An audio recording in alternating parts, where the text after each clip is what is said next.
Bismillahirrohmanirrohim. Assalamualaikum warahmatullahi wabarakatuh. Selamat pagi, sobahul khair. Apa kabar hari ini? Semoga senantiasa diberi kesehatan dan kemudahan dalam belajar oleh Allah Subhanahu wa taala. Amin. Sebelum belajar tema 4, kita berdoa dulu ya, Dek. Berdoa mulai. Berdoa selesai.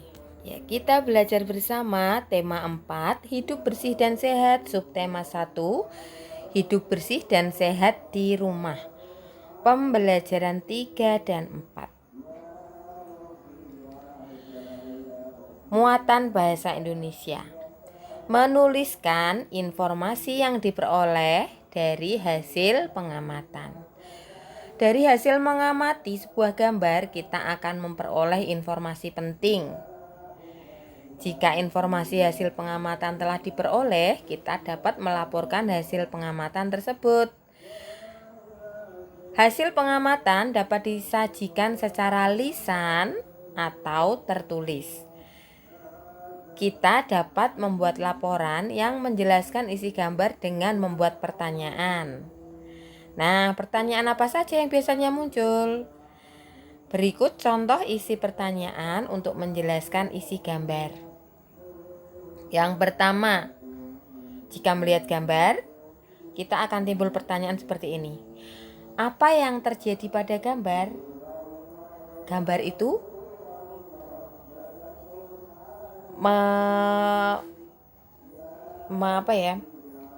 membicarakan ya. Menceritakan tentang apa? Nah, terus yang kedua, di manakah terjadinya? Nah, misalkan tuh ada gambar, ada 2 orang siswa sedang menyapu, misalkan begitu ya. Di manakah terjadinya? Nah, siswa itu menyapu di kelas. Terus berikutnya yaitu pertanyaan yang timbul apa? Mengapa hal tersebut terjadi? Mengapa kok mereka menyapu? Karena kelasnya kotor, jadi harus disapu atau dibersihkan. Lanjut muatan matematika, yaitu tentang ruas garis pada bangun datar. Banyak benda di sekitar kita yang berbentuk seperti bangun datar tertentu. Kamu dapat menunjukkan ruas garis pada bangun datar tersebut. Nah, contohnya ya. Pada bangun datar persegi panjang, ruas garisnya sebelah mana? Seperti pada gambar ya, Dek, sebelah. Kalau pada gambar sebelah kiri, sisi kiri. Atau sisi pendeknya itu namanya ruas garis. Terus jajaran genjang. Ada ya itu ya ruas garisnya ya.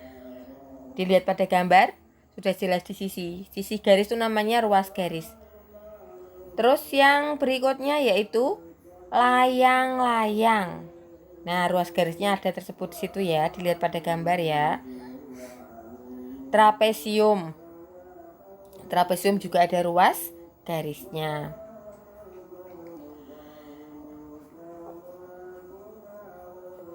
Untuk berikutnya yaitu membahas tentang sisi, sudut, dan titik sudut bangun datar.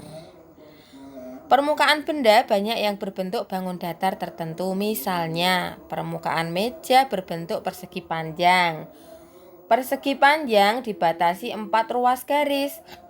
Setiap ruas garis pada bangun datar disebut sisi. Pertemuan antara 2 ruas garis membentuk sudut. Nah, kita lihat pada gambar, Dek.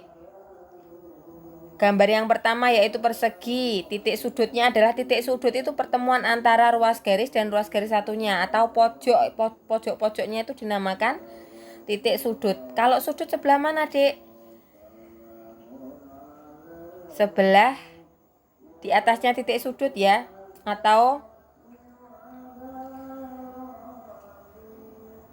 di antara ruas garis dan ruas garis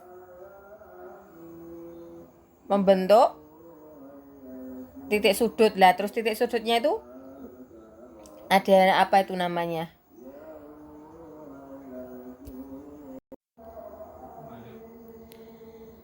Pertemuan antara dua ruas garis membentuk sudut. Di atasnya titik sudut itu ya dik, pertemuannya itu namanya sudut. Bisa dilihat pada gambar. Yang pertama persegi, yang kedua persegi panjang, yang ketiga trapesium sama kaki. Artinya sama ya dik, panjangnya sama, tingginya sama. Segitiga sama kaki. Terus berikutnya yaitu gambar segitiga siku-siku. Terus lanjut segitiga sembarang. Segitiga sembarang itu artinya segitiga tidak beraturan. Lanjut SBDP, memberi tanda kuat dan lemah suara pada lagu. Pada tema-tema yang telah lalu sudah kita bahas tentang kuat dan lemah suara pada lagu. Ketika bernyanyi, perhatikan tekanan lagu. Ada tekanan kuat dan ada juga tekanan lemah. Ketukan pertama dalam suatu birama selalu lebih kuat dari ketukan berikutnya. Sudah pernah dicontohkan ya? Seperti lagu Indonesia Raya, ketukan pertamanya itu lebih kuat. Indonesia. Yang pertama lebih kuat, kemudian ketukan selanjutnya lebih rendah atau lebih lemah. Untuk tugas seri ini yaitu ayo berlatih pada halaman 101 dan 102. Apabila ada yang kurang jelas bisa ditanyakan pada guru masing-masing. Mohon maaf apabila ada salah-salah kata. Terima kasih sudah belajar hari ini. Salam sehat, tetap semangat. Alhamdulillahirrahmanirrahim. Wassalamualaikum warahmatullahi wabarakatuh.